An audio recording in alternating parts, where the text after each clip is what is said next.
And what is there to say? This is one of the most disappointing outcomes for a fan that you could ever have.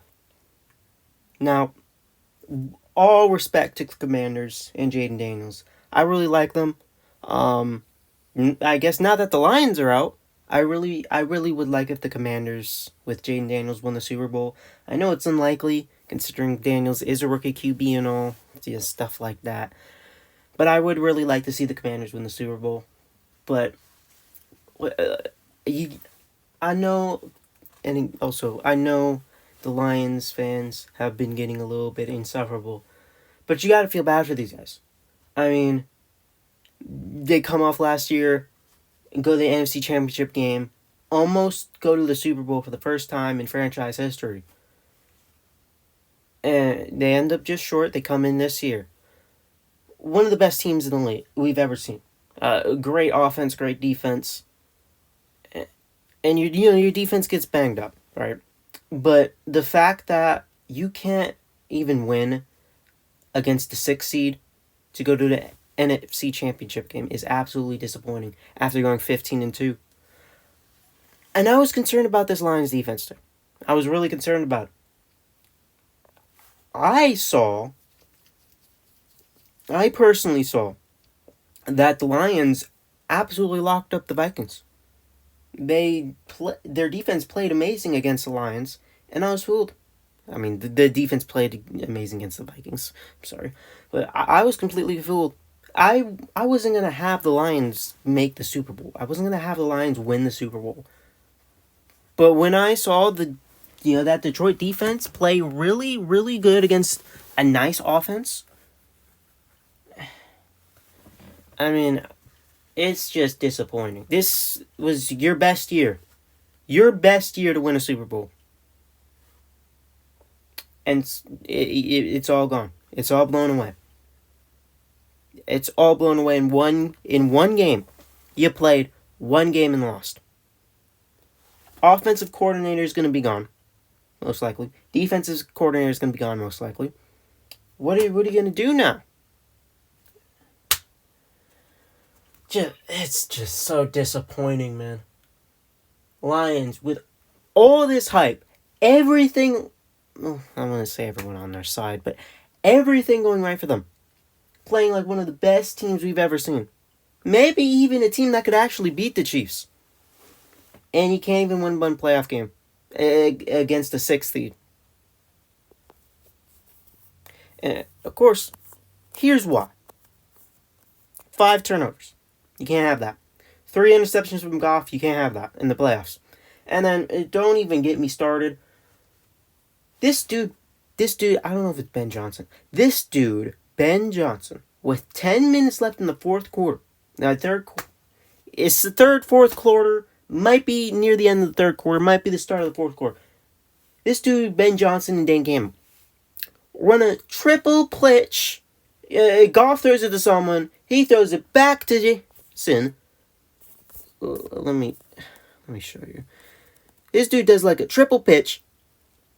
The hell? See, this is what I'm talking about with this kind of stuff. This dude throws a triple pitch, throws it to a guy. He throws it to Williams. Williams throws it deep, gets interception. You're down by 10 points. At that point, it might have been 3. You're down in a playoff game. And you do something stupid like that. You do something absolutely stupid like that for no reason. There's no point in doing that. You don't need to do anything stupid to trick them. Gibbs had a magnificent day on the ground. He had 7.5 yards of carry. 7.5 yards of carry. Sure, Goff's not doing the best in passing. He has, maybe 2 interceptions, 1 interception at the time. You looked good on offense at that point. You were coming back. You were doing pretty well. The defense was starting to get stopped. And you do something absolutely stupid like that. You ruin all the momentum you have. I just don't. I don't get it. I don't get it. And 4 interceptions. Also, they fumbled the ball once. Jared Goff in the red zone, where a point there would be crucial. It's sad. It's sad. I feel bad for the Lions. I really do. People can hate them all they want for acting all tough. I mean, they went 15-2. They literally went 15-2. For what? Nothing. Nothing. They came out with it empty-handed. Never been to a Super Bowl. Never won a Super Bowl. And honestly, I don't know if they will anymore. You're losing so much next year. And it's unfortunate. It's unfortunate. We'll see what they do next year. Commanders. I know I've talked about a lot about the Lions. The Commanders are a good team. The Commanders are a really good team. And I don't know if they were sleeping on them or something, because they thought, they're a 6 seed, it's going to be an easy game. But the Commanders are a really good team. They can go to the Super Bowl. If the Commanders somehow play the Lions, they can 100% beat the... I meant to say the Rams, dang it. If the Commanders beat the Rams... If the Commanders face the Rams, I think they beat them. I think they go to the Super Bowl. Can they beat the Chiefs? No, they can't beat the Chiefs. But somehow the Rams beat the Eagles tomorrow. Or today, I guess. That's when I'm uploading it.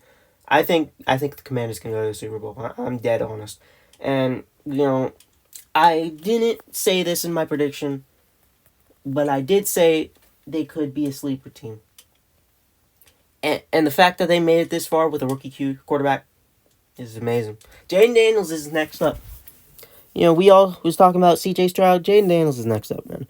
22 for 31, nearly 300 yards, 2 touchdowns, and on the ground he had 16 carries for 51 yards. He might already be top 10. Let's be honest. Jaden Daniels is a generationally good quarterback. And I'm glad he went to a team like the Commanders, who, have not had a good past recently. Everything going on with them. It's just... I'm happy for bro. I am.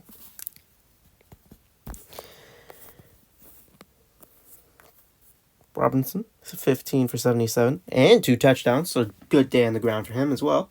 Eckler also ran 6 times for 47. McNichols ran 4 times for 8 and a touchdown, so good for him. And Marcus, I kind of forgot about this, but there was early on in the game where Marcus Mariota comes in 4th and 1, right? I think he's supposed to hand off the ball, because he ran into the pile, he turned around, of course there was a guy behind him, but he went up to block. So maybe Mariota was confused, he thought he was going to hand off the ball. I don't know, but bad play for him. -1 yard. Obviously didn't matter, but still. For receiving, Brown led with receiving with 6 catches and 98 yards, but McLaurin and Ertz had the touchdowns. McLaurin, 4 for 87 and a touchdown. Eckler caught 4 for 41. Good day in the air for him. Ertz caught 5 for 28 and a touchdown. Crowder caught 2 for 25. Bates caught 1 for 20. And Zacchaeus did not catch a ball. 3 picks. 2 by... I'm going to butcher this. Sainristil. Yeah, we'll go with that. Sainristil. He had 2 picks. Chin had the other pick. Chin also led with the tackles. 7 tackles and 5 assists. Armstrong had 2 sacks. And those were the only 2 sacks on the day. Oh, yeah. And Martin got the other pick. I forgot there was 4 because Williams dumb play. Kick returns. Ertz only had 1 for -1 yards. I do not know how that happened. I think that was the onside kick, which, I'm going to be honest, the Lions were close to getting an onside kick. That would have changed everything. Gonzalez, 1 for 2. They kicked, or they tried to kick a field goal with like 2 minutes left, went left. So it just ruined his stat sheet, didn't affect anything. He had 9 points on the day. And Way only putted once, but for 48 yards inside the 20. For the Lions, absolute buffoonery in the passing section. We got 4 people passing. Goff, not a good day at all. 23 for 40, 303 yards, 1 touchdown, and 3 interceptions. Bridgewater had to come in because Goff got hit in the head really hard. He threw a pass, he got it. He came out of retirement. So he went 1 for 1 for 3 yards, Bridgewater. I don't even want to talk about the Williams passing in. Gibbs, amazing day.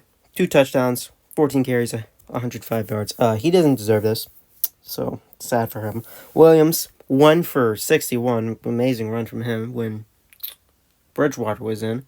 He also got the touchdown off that. Montgomery, 7 for 28. He came back from injury, so good to see him. And Goff only ran 1 time for 7 yards.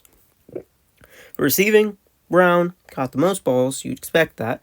8 catches, 137 yards. Gibbs, also amazing day on the pass. 6 for 70. Laporta caught an amazing one-hand touchdown that unfortunately did not mean anything. 6 for 51. Raymond caught 3 for 37. Patrick caught 1 for 22. And Williams caught 1 for 19. Anzalone, amazing day for tackles for him. 12 tackles, 1 assist. Other than that, basically nothing else on the stat sheet. For kick returns, the Washington kicker was always kicking it. I don't know why. Reynolds, 4 for 93. Raymond, 1 for 21. No punt returns. Bates only kicked 1 field goal. He got 7 points. And Fox also only punted 1 time for 43 yards. For total stats, Lions edged them out in everything. And they still lost. Total yards, 521 to 41. Passing yards, 320 to 299. Rushing yards, 201 to 182. Yards per play, 7.7, 6.6. They also had 3 more first downs. Both teams were bad on 3rd down. Lions were perfect on 4th down, 2 for 2. Commanders went for 4. They did not get 1 of them. Commanders had more plays, however, 73 to 68. Here's where stuff kind of goes bad. Refs didn't really do much. They did have 1 weird face mask call, which wasn't a face mask, but 2 sacks allowed, while the Commanders did not get sacked once. And 5 turnovers. You only had the ball for 26 minutes, while the Commanders had it for 34. So, disappointing for the Lions. Next up, though, we got Rams and Eagles. And then we got the game of the week, Ravens-Bills. I'm rooting for the Eagles, and I'm rooting for the Ravens. If the Rams win after I talk all of that about them, I will not be happy. And if the Bills win, I'm going to be honest. If the Super Bowl is if the Super Bowl is Bills versus Rams, Chiefs versus Rams, or Chiefs versus Eagles, I'm crashing out. That's the worst outcomes for me. Because I called the Rams overrated. If they make the Super Bowl, I'm cooked. And if the Bills make the Super Bowl, oh my gosh, I don't want to see Josh Allen win a Super Bowl. I don't know why. I just don't like the Bills. Hoping for a Ravens Commanders Super Bowl, yay. I don't know. Anyway, that's it. I'll see you guys later. Peace.